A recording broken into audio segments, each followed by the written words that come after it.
Today's activity આજે આપણે theme કઈ છે? ખોરાક વિશે. શું છે? ખોરાક વિશે. તો આપણે જમવામાં લીલોતરી શાકભાજી શું લેવાનું ખબર છે?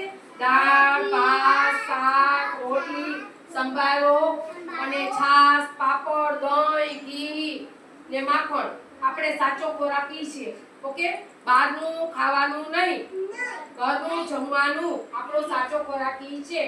થેપલા ખવાય, પરોઠા ખવાય, બાજરીના રોટલા ખવાય, જુવારના રોટલા, બાજરીના રોટલા, પછી ઘઉંની રોટલી, પરોઠા, ઢેબરા, થેપલા એવું બધું ખાવાનું. અને ખજૂર પહેલા ખાવાનું. ઓકે? અને આ ગોળ ઘી પહેલા લેવાના છે આપણે, છાશ ને એવું બધું. અને બહારનું કંઈ ખાવાનું નથી. ચોકલેટ ન ખવાય, દાંત ખરાબ થઈ જાય.